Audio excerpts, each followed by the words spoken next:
Kars'a taşındık taşınalı Likya'dan, Karya'dan uzak kalmıştık. Planlarımız içinde elbette Likya'ya, Karya'ya dönmek, Ege ve Akdeniz coğrafyalarından da içerikler hazırlamak var. Ama fırsatını bulmuşken yaşadığımız bu coğrafyanın da güzelliklerini, kültürünü sizlere göstermek istiyoruz. Ama merak etmeyin, Likya bölgesine henüz gidemesek de Likya ile ilgili anlatımlarımıza devam etmeye çalışacağız. Bu videoyu da destekçilerimizden DJ Zeo'nun, ki umarım doğru okumuşumdur, fikri üzerine hazırlamaya karar verdim.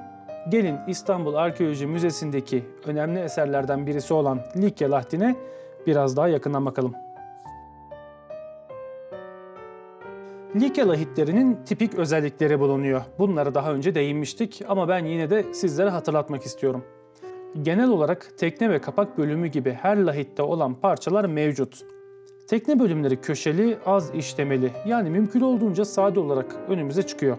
Kapak kısımlarına geldiğimizde ise işte Likya lahitlerini diğer lahitlerden ayıran en önemli bölüm burası. Bölgeden bölgeye farklılık gösterseler de semerdam dediğimiz yukarı doğru incelen, hafif oval ve bombeli bir yapıda bulunuyor. Çoğunlukla semerdamın inceldiği noktada dikdörtgen bir şerit de bulunuyor. Halk arasında bu tip Likya lahitlerine Köristan dendiğini de biliyor muydunuz? Bazı lahitlerin kapak bölümlerinin taşıma çıkıntılarının aslan şeklinde olduğunu ve bazılarında da az da olsa işleme bulunduğunu görüyoruz. İşleme olarak da genellikle güneş kabartması gözümüze çarpabiliyor. Bunun haricinde farklı işlemeler de mevcut.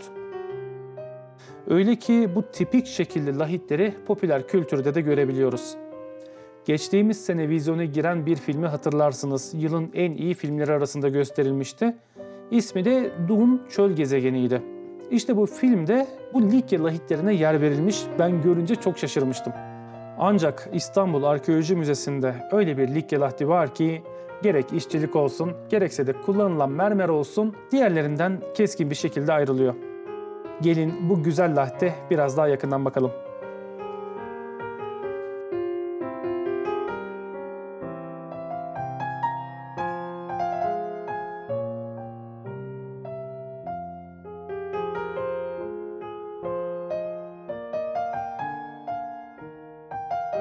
İstanbul Arkeoloji Müzesi'nin ana kapısından girip sola döndüğümüzde bizi en meşhur salon, yani Sayda Kral Nekropolü salonu karşılıyor. İşte bu Sayda Kral Nekropolü salonuna girdiğimizde ise bizi ilk karşılayan lahit bu Likya lahdi. Lahdin kimin adına yaptırıldığı bilinmiyor. Üzerinde herhangi bir yazıt yok. Likya tipinde yapıldığı için Likya lahdi diyoruz. Aslında bulunduğu yerde Likya bölgesi değil. Bugün Lübnan sınırlarında bulunan Fenikelilerin Sidon kentinde bulunuyor. Sidon kenti o dönemler Fenikelilerin en büyük şehir devletlerinden bir tanesiymiş. Likya'nın Muğla ve Antalya sınırlarını kapsayan Tekey Yarımadası bölgesinde hüküm sürdüğünü göz önünde bulundurursak ve Likya haricinde neredeyse bu tip lahitlere hiç rastlanmadığımızı düşünürsek ta Sidon'da bu lahdin yer alması gerçekten enteresan. Lahdin gördüğümüz ilk yüzünde bir domuz avı sahnesi betimlenmiş. 5 tane atlı avcı bir tane erkek domuzu kıstırmışlar. Domuzun hayatta kalma şansı düşük gözüküyor.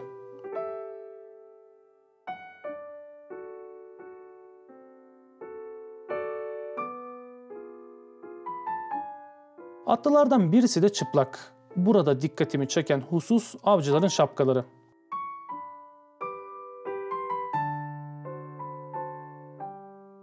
Çıplak olan avcı ve yanındaki soylu şapkası takarken karşıdaki 3 atlı filik şapkası takıyor. Gerçi bir tanesininki miğfere daha çok benziyor. Ben şöyle tahmin ediyorum ki bu mezar bu av sahnesindeki çıplak avcı için yaptırılmış olabilir. Çünkü genellikle kahramanca ölenler böyle heykellerde, frezlerde çıplak betimleniyor. Lahitte yatan kralın da hayatında unutulmayan kesitler lahitlerde böyle betimlenebiliyor. Aynı cephenin kapak kısmına baktığımızda ise yine tipik aslan işlemelerini görüyoruz. Bir tanesi kırılmış ve burada bunlardan başka işleme mevcut değil. Lahdin etrafında saat yönüne doğru dönünce gördüğümüz kısa cepheye bir bakalım. Tekne bölümünde iki kentaurun mücadele içinde olduğunu görüyoruz. Kentaur dediğimiz şey aşağı kısmı at, üst kısmı insan olan mitolojik bir yaratık. Yani kısacası at adamlar. At adamlar diyoruz çünkü bunların dişisi yok. Burada kentaurlar bir ceylan avı için kavga ediyorlar. Birisi yumruğunu kaldırırken diğeri de ağaç dalıyla karşısındakine saldırıyor. Konuyla pek alakası var mı bilmem ama ne demişler? Atlar tepişirken çimenler ezilirmiş. Bana bu sözü hatırlattı bu sahne. Aynı cephenin kapak kısmına baktığımızdaysa da iki simetrik Sphinx görüyoruz. Sphinxleri bilirsiniz. Hani en meşhuru Mısır'da piramitlerin olduğu bölgede vardır. Buradaki Sphinx betimlemesi tam da efsanedekilere uyar şekilde işlenmiş. Efsanelerde nasıl geçer? Dişidir, göğüsleri belirgindir, üst tarafı kadın, alt tarafı aslan olur. Her ne kadar masum görünse de sorduğu bilmeceyi bilemeyenleri vahşice parçalayarak öldüren bu yaratıklar oldukça tehlikelidir. Sphinx'in sorduğu bilmecelerden bir tanesini de ben size yöneltmek istiyorum. İki kız kardeştirler. Birisi ötekisini doğurur, ikincisi de birincisinden doğmadır. Evet, bu nedir? Cevapları yorumlar bölümüne bekliyorum. Bilemezseniz Sphinx sizi parçalayacak. Efsaneye göre her ne kadar dişi olsalar da Labranda kentinde çıkan bir Sphinx'in sakallı erkek olduğunu görmüştük. Tabii şimdi konumuz Sphinx değil ancak Labranda videomuzu da kanalımızdan izlemenizi isterim. Şimdi diğer uzun cepheye gelelim. Tekne bölümünde yani aşağıda iki savaş arabasıyla avlanan 4 tane avcı betimlenmiş.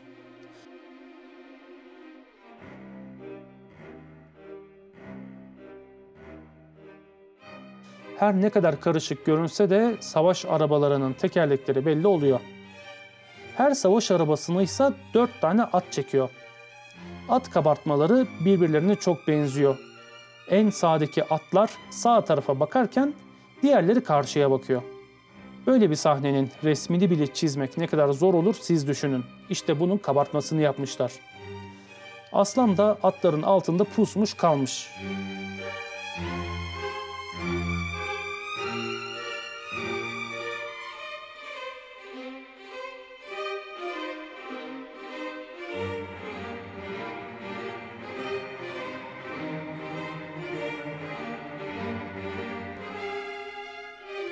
Kapak bölümüne baktığımızda ise buradaki aslanların ikisi de sağlam görünüyor.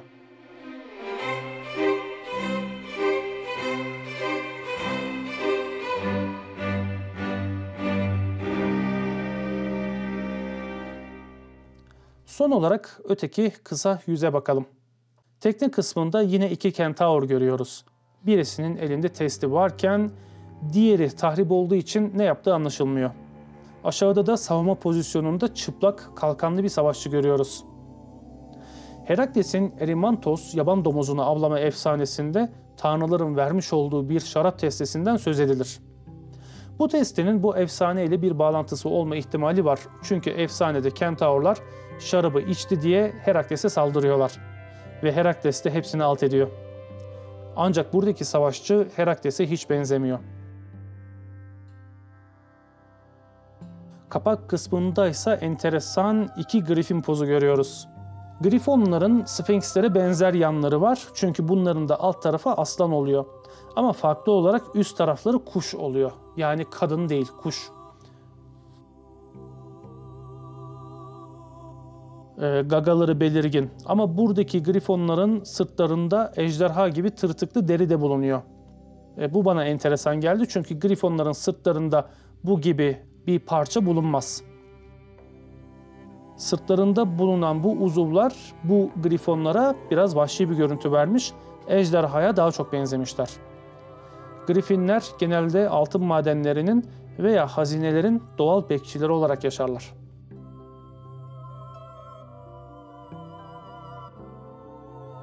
Böylece Lahti'nin tüm cephelerine yakından bakmış olduk. Ayrıca Lahti çepeçevre saran pagan inci motifleri de bulunuyor.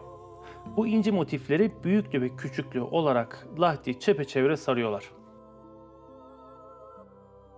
Bu lahitle ilgili şöyle bir detay da mevcut. Sade Kıran nekropolünden bu lahitler bulunduğu zaman görülmüştü ki pek çoğu tahrip olmuş vaziyetteydi. Bu güzelim Likya lahti de oldukça tahrip olmuş durumdaydı. Şimdi bunun eski fotoğrafını görüyorsunuz. Bir dizi restorasyonla lahit bugünkü haline getirildi. Restorasyon da bence başarılı, gayet güzel gözüküyor. Likya lahitleri genellikle bulunduğu coğrafyanın kendi doğal malzemesinden yontulur. Yani kireç taşı. Bu kireç taşı çoğu zaman yumuşak gibi bilinse de esasen oldukça serttir ve kırılgandır. İşte kırıldığı için bu şekilde ince bir işçiliğe izin vermez. Bu nedenle hakiki Likya lahitleri oldukça sade tasarlanır, sade yontulur. Ancak bugün Lübnan sınırlarında bulunan bu kral lahti muhtemelen en kaliteli Pentilikon mermerinden yontulmuş. Bu sayede heykeltıraş sanatını buraya dökebilmiş. İnce işçilikle bu lahtin bu frezlerini, bu rölyeflerini zenginleştirebilmiş. İşte ismini ve kimin adına yapıldığını bilmediğimiz bu eserin farkı burada ortaya çıkıyor.